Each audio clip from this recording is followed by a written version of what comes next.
গতকাল হাঁটছিলাম রিভার সাইডের নীরব তীর ধরে। আজ যেখানে নদীর পাশে নতুন ঘর, নতুন পথ, নতুন স্বপ্ন, এক সময় এই নদী আর তার আশেপাশের শিল্পাঞ্চল ছিল ধোঁয়া, শ্রম আর ক্লান্তির প্রতীক। আজকে হঠাৎ করেই মনে পড়ল টি.এস. ইলিয়টের দি ওয়েস্টল্যান্ড কবিতাটি। আধুনিক সভ্যতার শূন্যতা, ভাঙন আর পুনর্জন্মের যে ভাষা তিনি খুঁজেছিলেন, এই নদীর বাতাসে তার যেন ক্ষীণ প্রতিধ্বনি এখনো ভেসে আসছে বার্কিংয়ের এই রিভারসাইড এরিয়া থেকে। কিন্তু আজকের বার্কিং রিভারসাইড শুধু অতীতের ধ্বংসস্তূপ নয়, এটি মনে করিয়ে দেয় প্রকৃতি ও মানুষের ইচ্ছা একসঙ্গে চাইলে অনুর্বর ভূমিকেও আবার জীবনের দিকে ফিরিয়ে আনা যায়। হয়তো এটাই সময়ের সবচেয়ে সুন্দর কবিতা।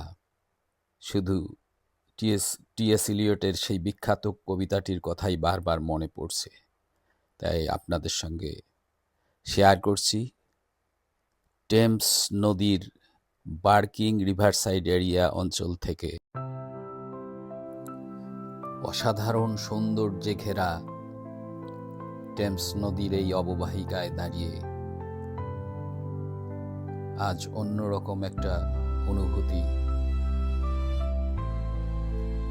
ছাত্র জীবনে মাস্টার্সে পড়া টি.এস. ইলিয়টের সেই বিখ্যাত কবিতার তৃতীয় স্তবক, যেটি দ্য ফায়ার সারমন,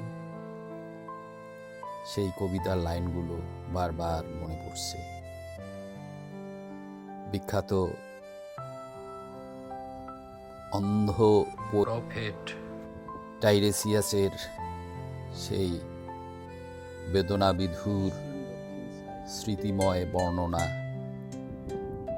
কবিতার পরতে পরতে ফুটে উঠেছে টেমস নদীকে ঘিরে। ভিডিওর শেষ অংশে আমি টি.এস. ইলিয়টের সেই বিখ্যাত কবিতার তৃতীয় স্তবক থেকে কিছু অংশ আবৃত্তি করব ইনশাল্লাহ, এবং সে পর্যন্ত আপনারা আমার সঙ্গে থাকবেন এই আশা রেখে। আগামীতে টেমস নদীর অন্যান্য এন্ডেও ভ্রমণের ইচ্ছা আছে, সেগুলো পর্যায়ক্রমে আপনাদের সঙ্গে শেয়ার করব ইনশাল্লাহ। ধন্যবাদ সবাইকে।